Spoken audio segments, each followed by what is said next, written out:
Conversation 1. Job agency. Hello, William. This is Amber. You said to phone if I wanted to get more information about the job agency you mentioned. Is now a good time? Hi, Amber. Yes, fine. So the agency I was talking about is called Bankside. They're based in Docklands. I can tell you the address now, 497 East Side. OK, thanks. So is there anyone in particular I should speak to there?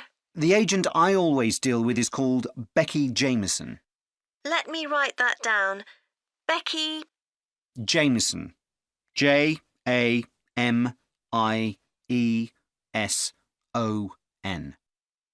Do you have her direct line?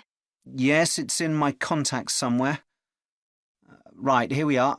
07866 510 333.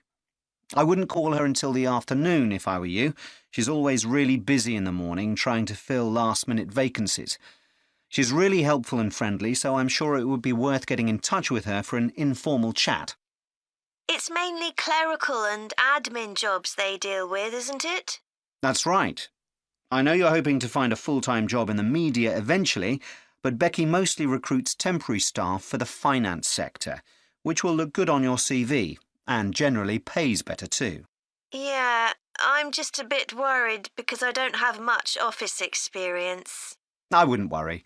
They'll probably start you as a receptionist or something like that.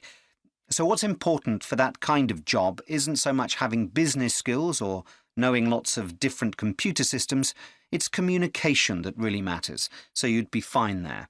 And you'll pick up office skills really quickly on the job. It's not that complicated. OK, good. So how long do people generally need temporary staff for?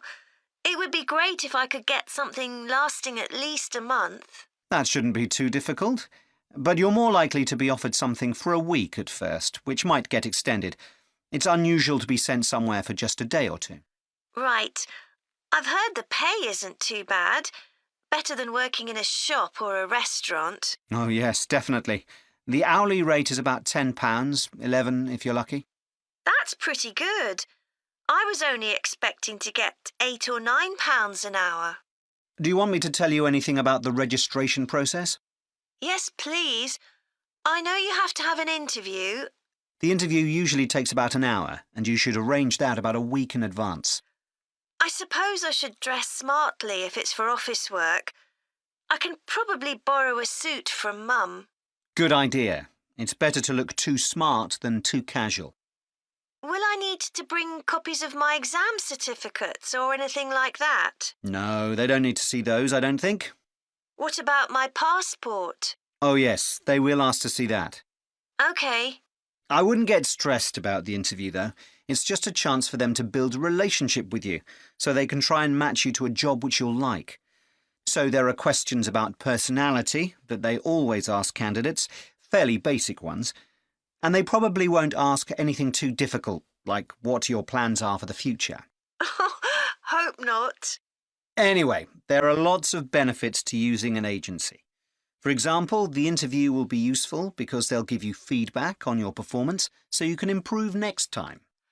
And they'll have access to jobs which aren't advertised. Exactly. Most temporary jobs aren't advertised. And I expect finding a temporary job this way takes a lot less time. It's much easier than ringing up individual companies. Yes, indeed. Well, I think I've covered everything.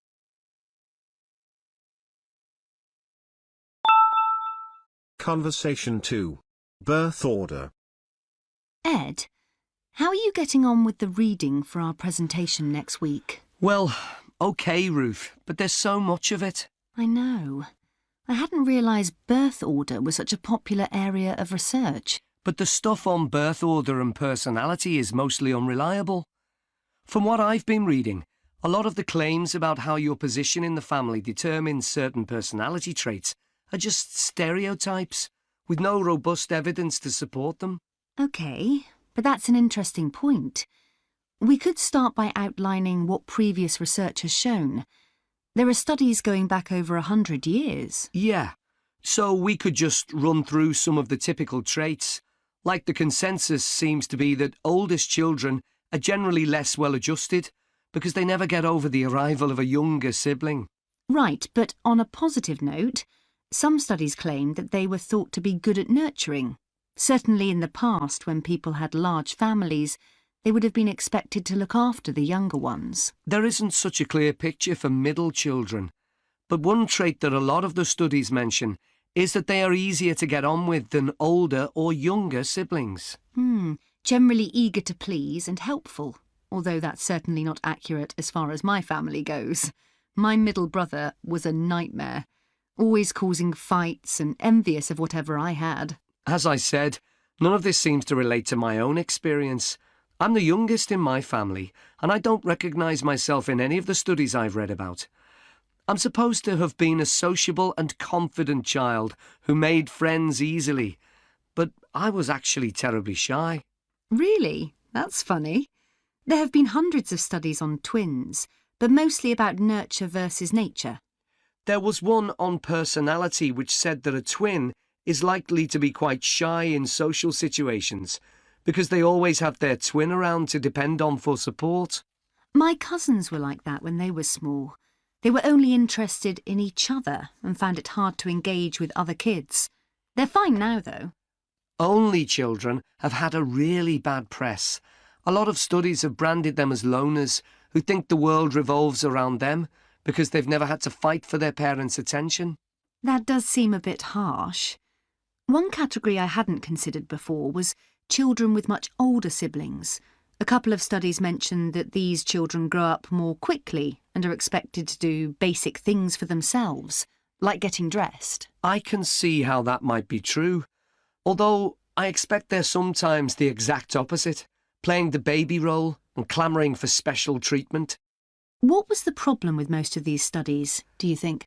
I think it was because, in a lot of cases, data was collected from only one sibling per family, who rated him or herself and his or her siblings at the same time. Some of the old research into the relationship between birth order and academic achievement has been proved to be accurate, though. Performances in intelligence tests declined slightly from the eldest child to his or her younger siblings. This has been proved in lots of recent studies. Yes, although what many of them didn't take into consideration was family size. The more siblings there are, the likelier the family is to have a low socio-economic status, which can also account for differences between siblings in academic performance. The oldest boy might be given more opportunities than his younger sisters, for example. Exactly. But the main reason for the marginally higher academic performance of oldest children is quite surprising, I think.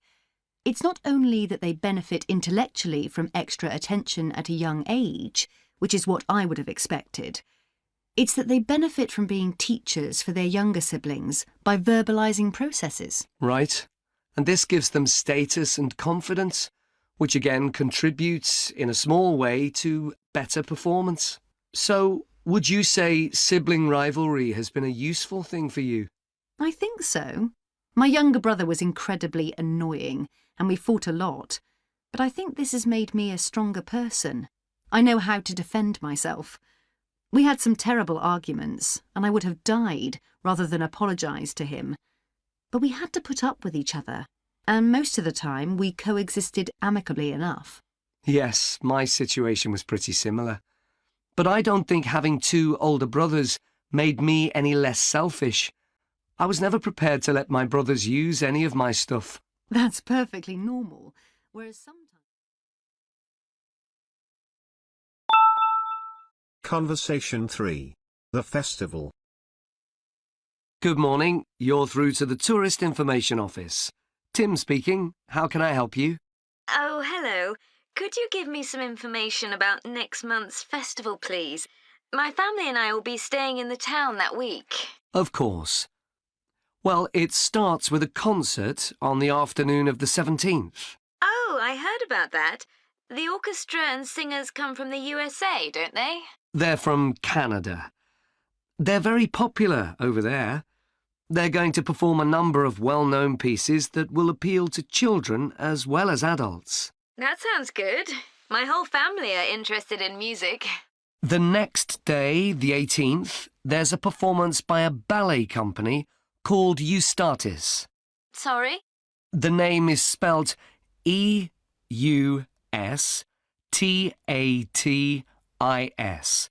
They appeared in last year's festival and went down very well. Again, their programme is designed for all ages. Good. I expect we'll go to that. I hope there's going to be a play during the festival. A comedy, ideally. You're in luck. On the 19th and 20th, a local amateur group are performing one written by a member of the group. It's called Jemima.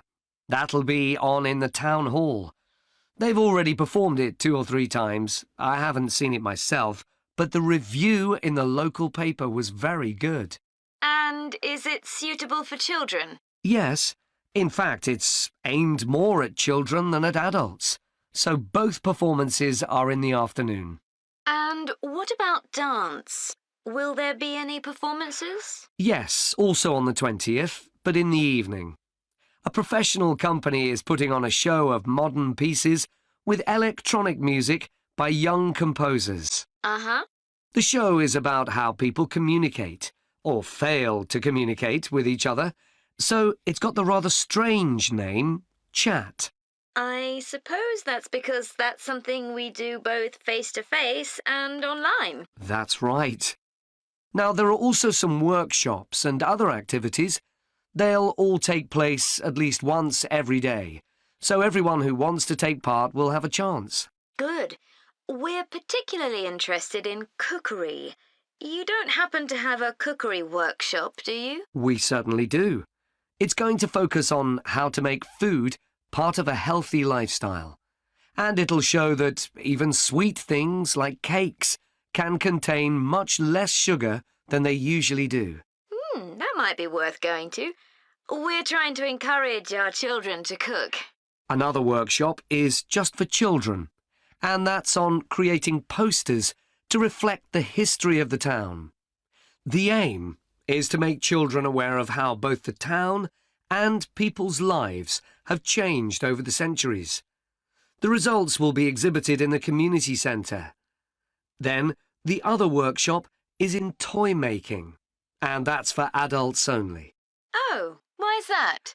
Because it involves carpentry.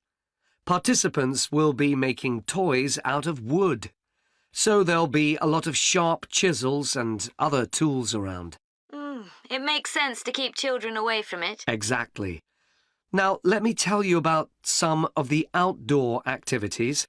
There'll be supervised wild swimming. Wild swimming? What's that? It just means swimming in natural waters, rather than a swimming pool. Oh, OK. In a lake, for instance. Yes. There's a beautiful one just outside the town, and that'll be the venue for the swimming. There'll be lifeguards on duty, so it's suitable for all ages.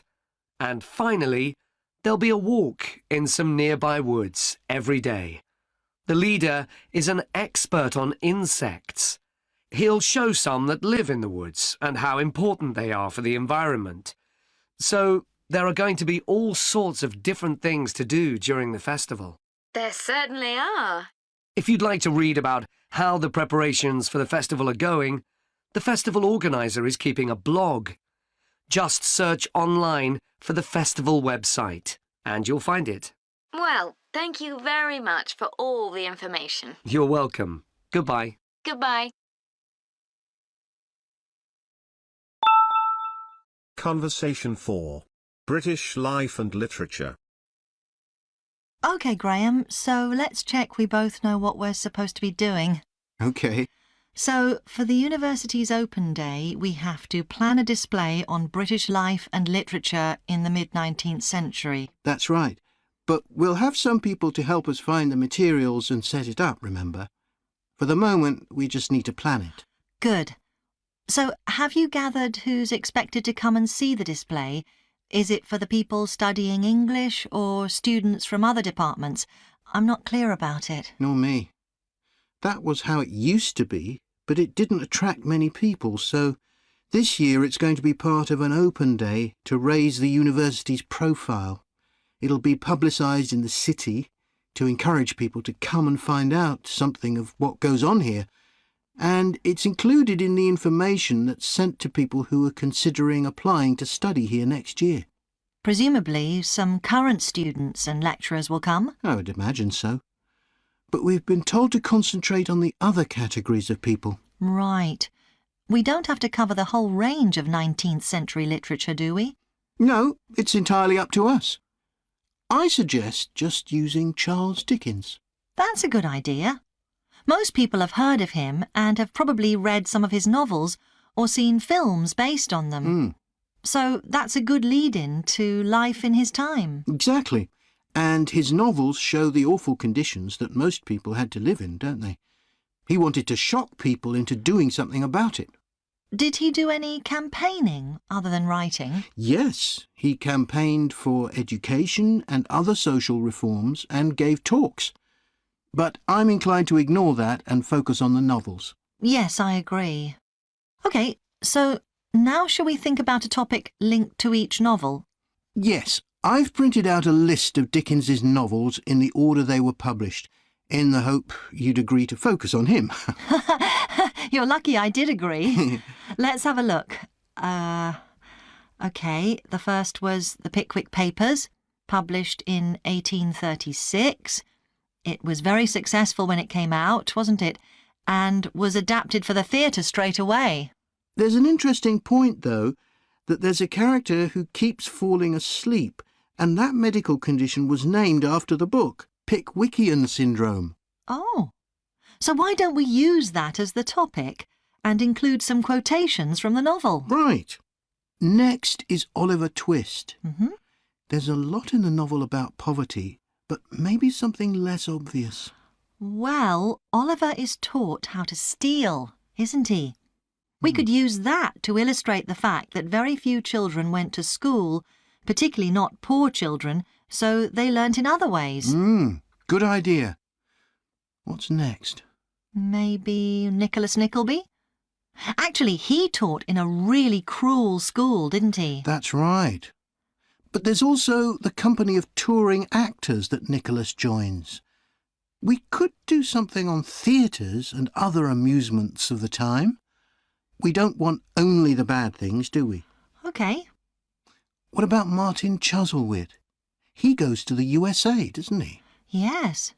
And Dickens himself had been there a year before and drew on his experience there in the novel. I wonder, though. The main theme is selfishness. So we could do something on social justice? No, too general. Let's keep to your idea. I think it would work well. He wrote Bleak House next. That's my favourite of his novels. Yes, mine too. Oh. His satire of the legal system is pretty powerful. That's true. But think about Esther, the heroine.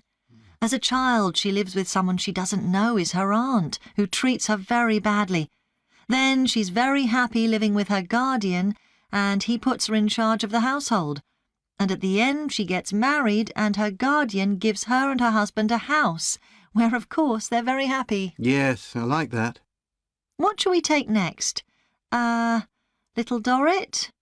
Old Mr. Dorrit has been in a debtor's prison for years. So was Dickens's father, wasn't he? That's right. What about focusing on the part when Mr. Dorrit inherits a fortune and he starts pretending he's always been rich? Good idea. OK. So next we need to think about what materials we want to illustrate each issue. That's going to be quite hard. Conversation 5. Job application. Good morning. Thanks for coming in to see us here at the agency, Joe. I'm one of the agency representatives, and my name's Sally Baker. Hi, Sally. I think we spoke on the phone, didn't we? That's right, we did. So thank you for sending in your CV. We've had quite a careful look at it, and I think we have 2 jobs that might be suitable for you. OK. The first one is in a company based in North London. They're looking for an administrative assistant. OK. What sort of company is it? They're called Home Solutions, and they design and make furniture. Oh, I don't know much about that. But it sounds interesting. Yes, well, as I said, they want someone in their office, and looking at your past experience, it does look as if you fit quite a few of the requirements. So on your CV it appears you've done some data entry? Yes. So that's one skill they want. Then they expect the person they appoint to attend meetings and take notes there. OK. I've done that before, yes. And you need to be able to cope with general admin. Filing and keeping records and so on. That should be OK. And in my last job, I also had to manage the diary. Excellent. That's something they want here too. I'd suggest you add it to your CV. I don't think you mentioned that, did you? No. So, as far as the requirements go, they want good computer skills, of course, and they particularly mention spreadsheets. That should be fine. And interpersonal skills, which would be something they'd check with your references. I think that should be OK, yes. Then they mention that they want someone who is careful and takes care with details. Just looking at your CV, I'd say you're probably all right there. I think so, yes. Do they want any special experience? I think they wanted some experience of teleconferencing. Oh, I've got 3 years' experience of that. Let's see. Yes, good. In fact, they're only asking for at least 1 year, so that's great. So is that something that might interest you? It is, yes. The only thing is, you said they were in North London, so it would be quite a long commute for me. OK. So the second position might suit you better as far as the location goes. That's for a warehouse assistant, and that's in South London. Yes, that would be a lot closer. And you've worked in a warehouse before, haven't you? Yes.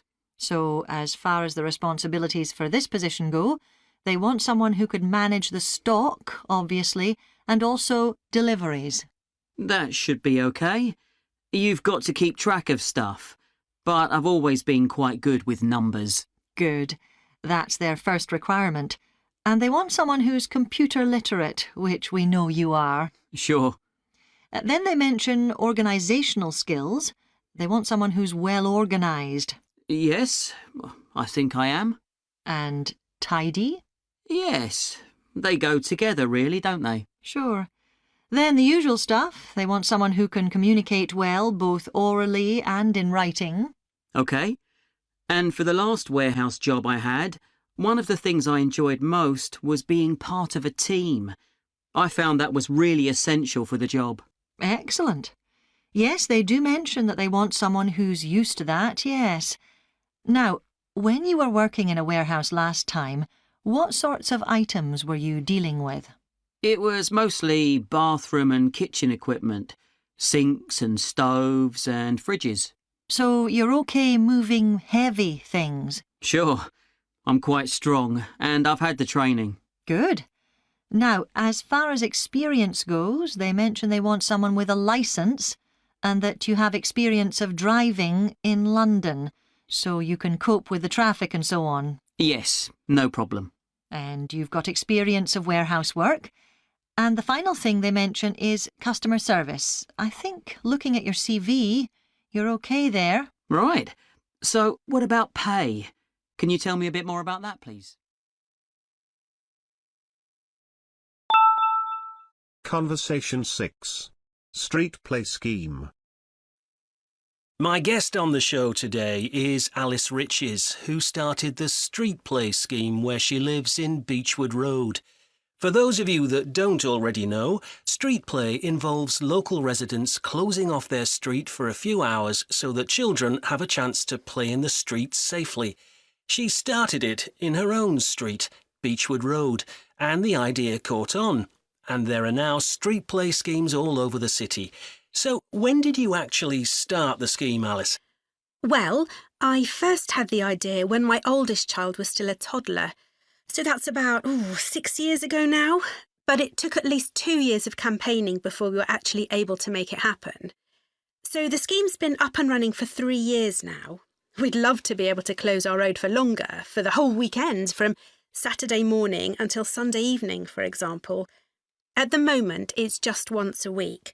But when we started, it was only once a month. But we're working on it. So what actually happens when Beechwood Road is closed? We have volunteer wardens, mostly parents, but some elderly residents too, who block off our road at either end. The council have provided special signs, but there's always a volunteer there to explain what's happening to any motorists. Generally, they're fine about it. We've only had to get the police involved once or twice. Now, I should explain that the road isn't completely closed to cars, but only residents' cars are allowed.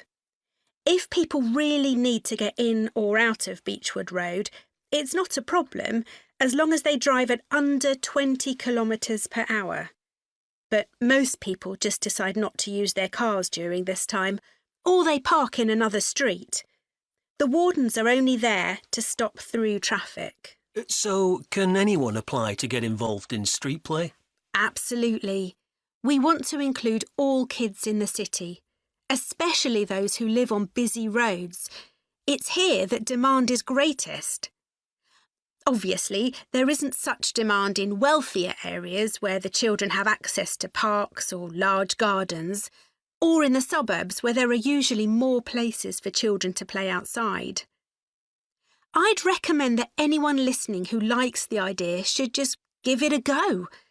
We've been surprised by the positive reaction of residents all over the city, and that's not just parents. There are always a few who complain, but they're a tiny minority. On the whole, everyone is very supportive and say they're very happy to see children out on the street, even if it does get quite noisy. There have been so many benefits of street play for the kids. Parents really like the fact that the kids are getting fresh air instead of sitting staring at a computer screen, even if they're not doing anything particularly energetic. And of course, it's great that kids can play with their friends outside without being supervised by their parents. But for me, the biggest advantage is that kids develop confidence in themselves to be outside without their parents. The other really fantastic thing is that children get to know the adults in the street. It's like having a big extended family. It certainly does have a lot of benefits. I want to move on now and ask you about a related project in King Street. Right. Well, this was an experiment I was involved in, where local residents decided to try and reduce the traffic along King Street, which is the busiest main road in our area, by persuading people not to use their cars for one day. We thought about making people pay more for parking, but we decided that would be really unpopular. So instead, we just stopped people from parking on King Street, but left the other car parks open.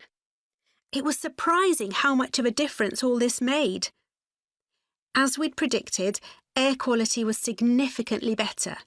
But what I hadn't expected was how much quieter it would be, even with the buses still running. Of course, everyone said they felt safer, but we were actually amazed that sales in the shops went up considerably that day. We thought there'd be fewer people out shopping, not more. That's really interesting. So the fact that the street was... Conversation 7. Media Studies Assignment. Tom, could I ask you for some advice, please? Yes, of course. If you think I can help. What's it about? It's my first media studies assignment, and I'm not sure how to go about it. You must have done it last year. Is that the one comparing the coverage of a particular story in a range of newspapers? That's right. Oh, yes. I really enjoyed writing it. So, what sort of things do I need to compare? Well, there are several things. For example, there's the question of which page of the newspaper the item appears on. You mean because there's a big difference between having it on the front page and the bottom of page 10, for instance? Exactly. And that shows how important the editor thinks the story is. Then there's the size. How many column inches the story is given. How many columns it spreads over. And I suppose that includes the headline. It certainly does. It's all part of attracting the reader's attention. What about graphics? Whether there's anything visual in addition to the text? Yes, you need to consider those too, because they can have a big effect on the reader's understanding of the story. sometimes a bigger effect than the text itself. Then you'll need to look at how the item is put together. What structure is it given? Bear in mind that not many people read beyond the first paragraph. So what has the journalist put at the beginning? And if, say, there are conflicting opinions about something, does one appear near the end where people probably won't read it? And newspapers sometimes give wrong or misleading information, don't they? Either deliberately or by accident. Should I be looking at that too? Yes, if you can. Compare what's in different versions. And as far as possible, try and work out what's true and what isn't. And that relates to a very important point. What's the writer's purpose? Or at least the most important one, if they have several. It may seem to be to inform the public, but often it's that they want to create fear or controversy, or to make somebody look ridiculous. Gosh, I see what you mean. And I suppose the writer may make assumptions about the reader.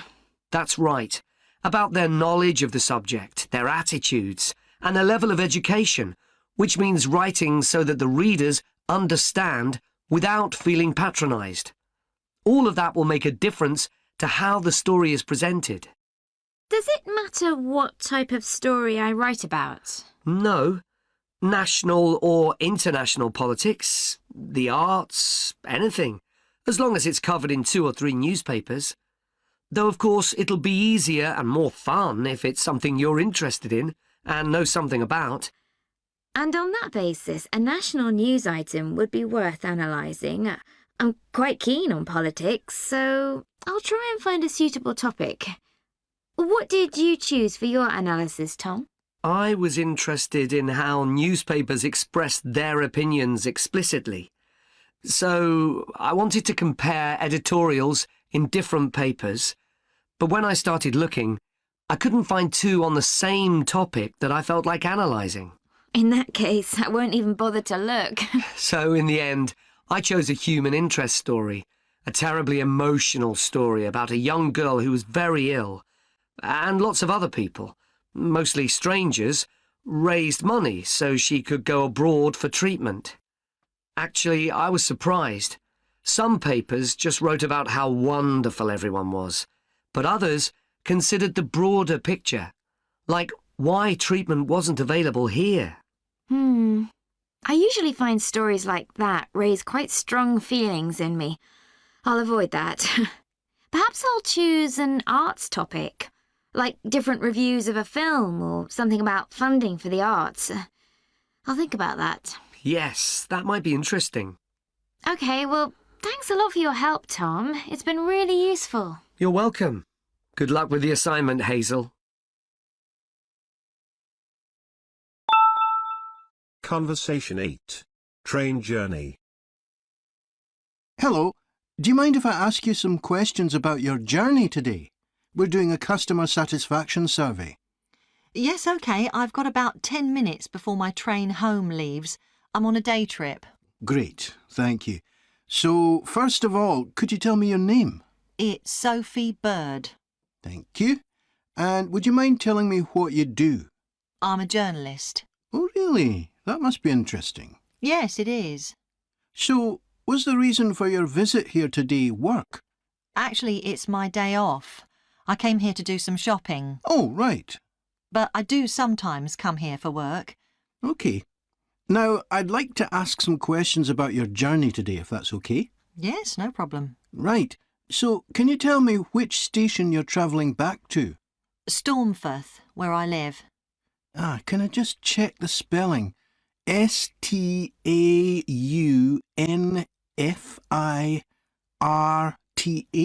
That's right. And you travelled from there this morning? Yes. OK, good. Next, can I ask what kind of ticket you bought? I assume it wasn't a season ticket as you don't travel every day. That's right. No, I just got a normal return ticket. I don't have a rail card, so I didn't get any discount. I keep meaning to get one because it's a lot cheaper. Yes, you'd have saved 20% on your ticket today. So you paid the full price for your ticket?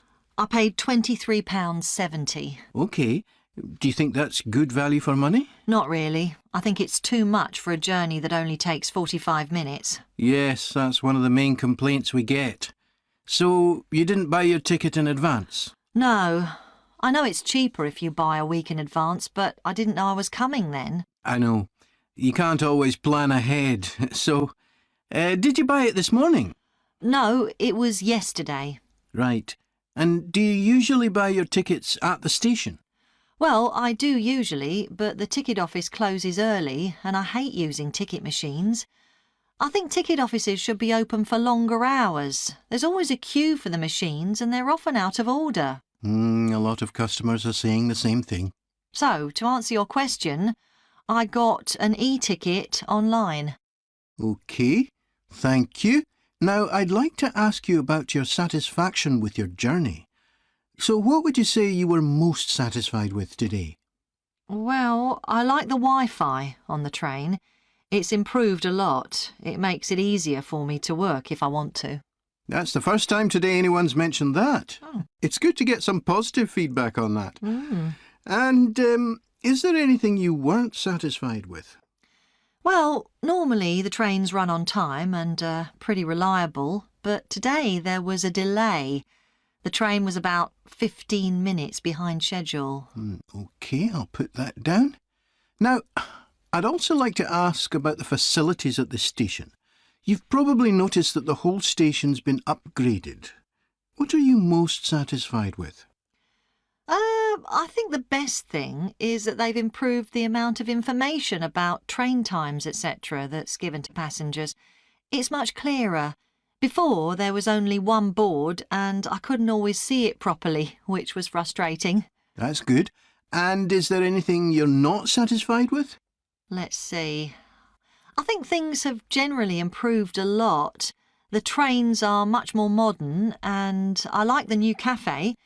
But one thing is that there aren't enough places to sit down, especially on the platforms. OK. So I'll put seating down, shall I, as the thing you're least satisfied with? Yes, OK. Can I ask your opinion about some of the other facilities? Mm-hmm. We'd like feedback on whether people are satisfied, dissatisfied, or neither satisfied nor dissatisfied. OK. What about the parking at the station? Well, to be honest, I don't really have an opinion, as I never use it. So neither satisfied nor dissatisfied for that, then? Yes, I suppose so. OK, and what about the... Conversation 9. Refrigeration. OK, Jack. Before we plan our presentation about refrigeration, let's discuss what we've discovered so far. Fine, Annie.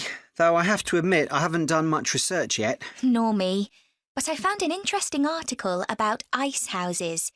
I'd seen some 18th and 19th century ones here in the UK, so I knew they were often built in a shady area or underground, close to lakes that might freeze in the winter.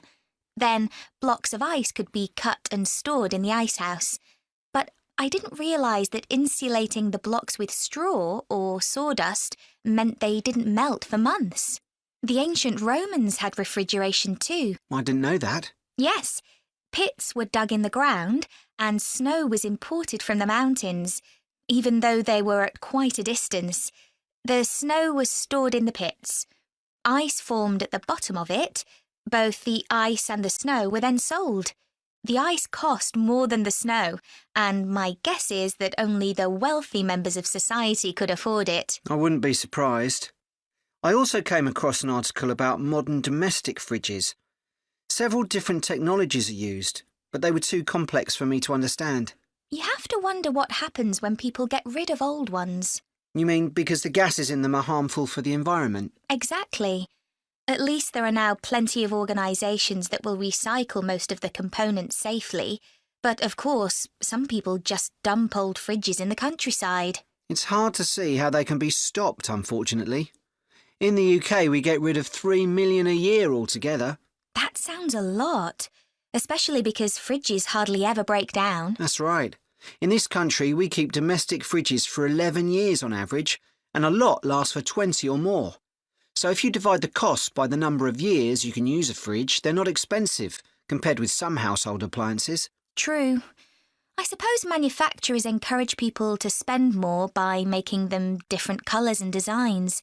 I'm sure when my parents bought their first fridge, they had hardly any choice. Yes, there's been quite a change. Right, let's make a list of topics to cover in our presentation and decide who's going to do more research on them. Then later we can get together and plan the next step. OK. How about starting with how useful refrigeration is and the range of goods that are refrigerated nowadays? Because, of course, it's not just food and drinks. No, I suppose flowers and medicines are refrigerated too. And computers. I could do that, unless you particularly want to. No, that's fine by me. What about the effects of refrigeration on people's health? After all, some of the chemicals used in the 19th century were pretty harmful, but there have been lots of benefits too, like always having access to fresh food. Do you fancy dealing with that? I'm not terribly keen, to be honest. Nor me. My mind just goes blank when I read anything about chemicals. Oh, all right then. I'll do you a favour. But you owe me, Jack. OK. What about the effects on food producers? Like farmers in poorer countries being able to export their produce to developed countries. Something for you, maybe? I don't mind. It should be quite interesting. I think we should also look at how refrigeration has helped whole cities. Like Las Vegas, which couldn't exist without refrigeration because it's in the middle of a desert. Right. I had a quick look at an economics book in the library that's got a chapter about this sort of thing. I could give you the title if you want to do this section. Not particularly, to be honest. I find economics books pretty heavy going as a rule. OK, leave it to me then. Thanks. Then there's transport and the difference that refrigerated trucks have made. I wouldn't mind having a go at that. Don't forget trains too. I read something about milk and butter being transported in refrigerated railroad cars in the USA right back in the 1840s. I hadn't thought of trains. Thanks. Shall we have a separate section on domestic fridges? After all, they're something everyone's familiar with. What about splitting it into two? You could investigate 19th and 20th century fridges, and I'll concentrate on what's available these days, and how manufacturers differentiate their products from those of their competitors. OK, that'd suit me.